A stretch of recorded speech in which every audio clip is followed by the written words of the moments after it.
ভাই মারা যাওয়ার সন্ধানে ভাবিকে বিয়ে করেছিল দেবর। মৃত ভাই যখন জিন্দা রূপে ফিরে আসে তখন বিপাকে পড়েছে এই দম্পতি। দর্শক, এ কেমন আজব ঘটনা, বিস্তারিত আমরা তাদের মুখ থেকেই জানার চেষ্টা করব। ভাই, মূলত ঘটনাটি কি একটু বলুন। আসলে ভাই আমি দীর্ঘদিন প্রবাসে ছিলাম। যে কোনো কারণবশত আমি আমার ফ্যামিলির সাথে যোগাযোগ করতে পারিনি। এখন আমি প্রবাস থেকে ফিরে আসি, দেখি কি যে আমার বউ আমার ভাই বিয়ে করে ফেলাইছে। এখন বিয়ে করে ফেলাইছে, আমি তো আমার ভাইকেও প্রচন্ড ভালোবাসি। স্ত্রী হিসাবে সে আমার অনেক প্রিয়, বা একজন স্বামী একজন স্ত্রী পারস্পরিক খুবই একটা ভালো একটা সম্পর্ক। এই সম্পর্ক আর আমার বউ যে খারাপ তাও না, আমার বউ খুব ভালো ছিল। এখন আমি দ্বিধাদ্বন্দ্বের মধ্যে পড়ে গেছি যে এখন আমি কি করি। হ্যাঁ, আমি আসলে আমার নিজের মুখে আমি কোনো কিছু কবির পারতেছি না। দর্শক, আপনারা বুঝতেই পারছেন ঘটনাটি। আমরা একটু ওনার ছোট ভাইয়ের সাথে যোগাযোগ করার চেষ্টা করি। আসলে এই যে আপনি আপনার ভাবিকে বিয়ে করলেন, মূলত কারণটা কি?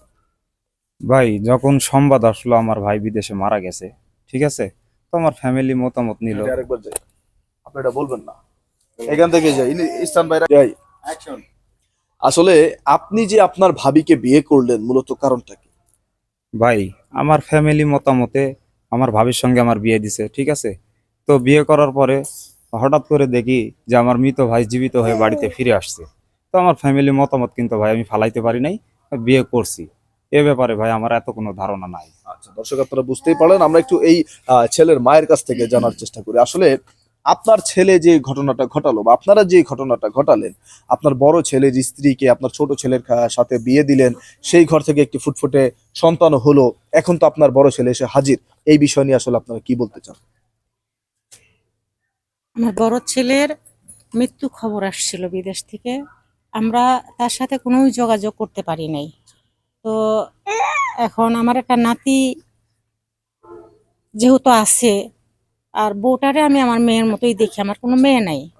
তো চিন্তা করলাম তাহলে ছেলে যখন বড়টা মারাই গেছে, আর ছোট ছেলেও বাড়িতে প্রাপ্তবয়স্ক, হ্যাঁ যুবক, এই জন্য চিন্তা করলাম যে আমাদের বউ আমরা আর বাইরে কারো কাছে না দিয়া, নাতিও ঘরে থাকলো, আর ছেলে যেহেতু আছে ছেলের সাথে বউটা আমরা রেখে দিই।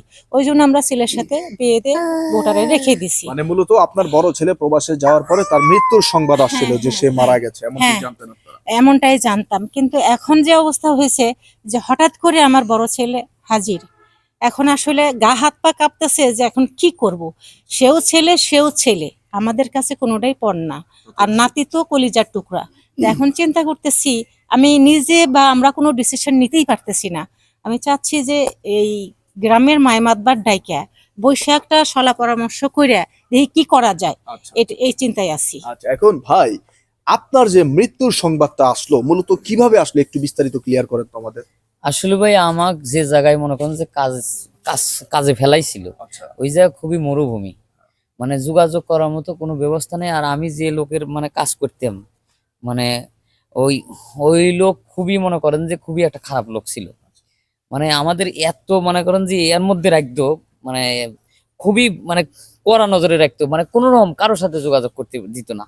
এমন একটা পরিস্থিতির মধ্যে আছিলাম যে কোনোভাবেই যোগাযোগ করার মতো পরিস্থিতি ছিল না। ওই লোকই তো ফোন দিয়ে আমাকে খবর দিছিল যে আপনাদের ছেলে এই ঘটনা, সে মারা গেছে। হঠাৎ করে স্ট্রোক করে আচ্ছা, মারা আচ্ছা। গেছে। এই পরবর্তীতে জন্য তো এখন আমরা এই কাজ এখন করছি। আপনি দেশে এসে দেখলেন যে আপনার স্ত্রীর সাথে আপনার ছোট ভাইকে বিয়ে দিয়েছে। হ্যাঁ, এখন এই যে ছেলের বাবা যিনি আছেন, আপনারই আহ, জন্মের দুই ছেলে, এই দুই ছেলের মধ্যে যে এখন বাক বিতণ্ড টা হলো, এই বিষয়টি নিয়ে আসলে আপনি সমাধান কিভাবে করতে চাচ্ছেন? বাবারে, যে ঘটনাটা ঘটছে এই ঘটনার মধ্যে তো দায়ী কেউই না, কিন্তু আমরা খবর পাইলাম যে আমার বড় ছেলে প্রবাসে মারা গেছে। খবরটা মোটামুটি চাপা রাখছে।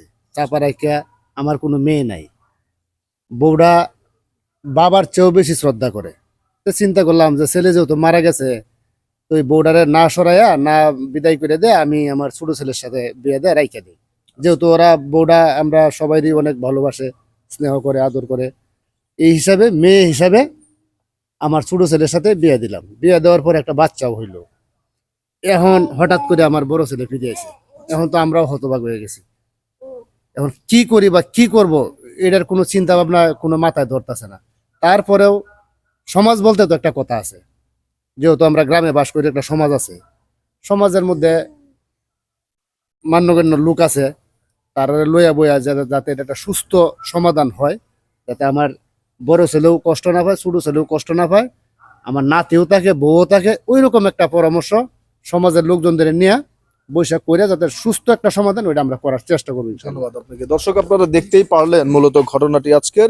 এইখানে যে বিষয়টি ঘটেছে দেখেন, এই ভদ্রলোক প্রবাসে ছিল, ওনার একটি দুঃসংবাদ এসেছে যে উনি মারা গিয়েছে। এই ঘটনা মানে এইরকম ধরনের কিছু মানুষ আছে আমাদের সমাজে, যারা মানুষের নামে বদনাম রটিয়ে বেড়ায় বা মানুষকে কুপরামর্শ দেয়। এই ভদ্রলোকে জীবিত থাকা অবস্থায় তার নামে একটি মিথ্যা প্রচার করেছে যে তিনি মারা গিয়েছে, এবং সেটাকে যাচাই বাছাই না করে এই ছেলের পরিবার তার স্ত্রীর সাথে তারই আপন ছোট ভাই বিয়ের ব্যবস্থা করে দিয়েছে, এবং সেই ঘর থেকে একটি ফুটফুটে সন্তানও জন্ম নিয়েছে।